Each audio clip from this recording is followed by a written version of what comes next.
Mentioned before we went to the break, we are set to talk now about this Cyclospora parasite. This is really causing some issues nationwide, and we are starting to see even more impacts here in North Carolina. Our Bria Smith's been looking into this, I call it a stomach bug. I mean, it sounds absolutely horrific. Yeah. Weeks and weeks of diarrhea. Yeah. I mean, goodness gracious. Absolutely. I mean, yeah. And I think honestly, the name itself kind of gives it like that dramatic effect. But honestly, like speaking to, health officials, it really is just like the same things you would experience pretty much with a regular flu or stomach bug or, virus or anything like that. So yeah, along, a lot of diarrhea, of course, nausea. You might have, a light fever, if you will, just like, the regular kind of virus. But yeah, this is typically we see a peak in this during the summer months because of fresh produce. And this is where, you would primarily contract this infection from. So we want to make sure, as we were talking just a little bit ago,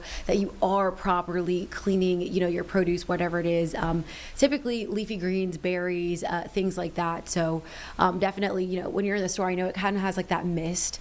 That's not enough. Yeah. We'll have to take it home and really wash it. And pointers for me, not with Dawn dish soap. So finding different ways to definitely clean those products to prohibit, any kind of bug. It's not fun. I've had, a kind of stomach bug before, and it's just not fun. So yeah, I mean, I know this is really tough too, because usually when we have something like, let's say, a recall, or we have this in the show today. There was a recall on blueberries, specifically from the Publix brand because of E. coli. You can point to, this is the product, this is the type of fruit, this is when it was sold, the package says this.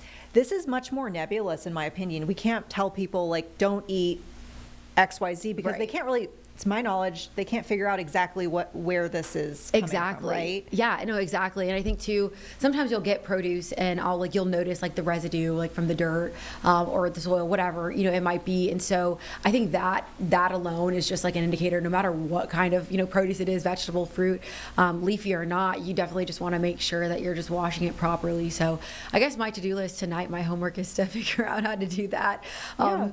Vinegar, I guess, is a good one. And I heard baking soda. So, just making sure that you're taking precautions. Yeah. And I mean, as far as North Carolina impacts, what are we seeing? Like, is there a spike happening? Are there more cases than before?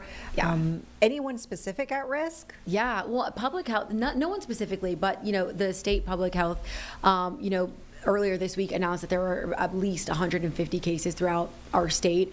And right here in Mecklenburg County, there's at least 14 that they were able to, kind of report. So it is spreading. It's not contagious, thankfully, and it is you can pass it pretty easily. Just definitely drink a lot of fluids, if health officials say, eat normally, and then for those who really have to go into the doctor, it's more like light to moderate, so it's not severe symptoms, but those can be treated with typical antibiotics as well. Yeah, this might be another story for another day, but I was thinking about this earlier before I came in.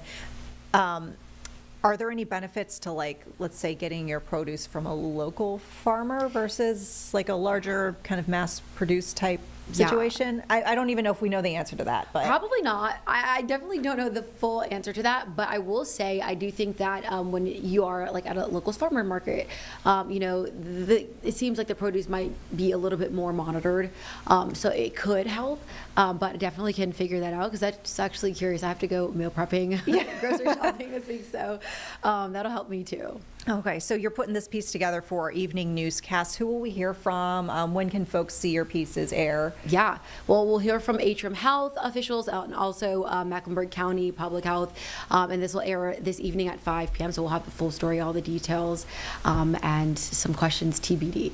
Excellent. All right, thank you so much. We appreciate you joining us. Thank you. All right.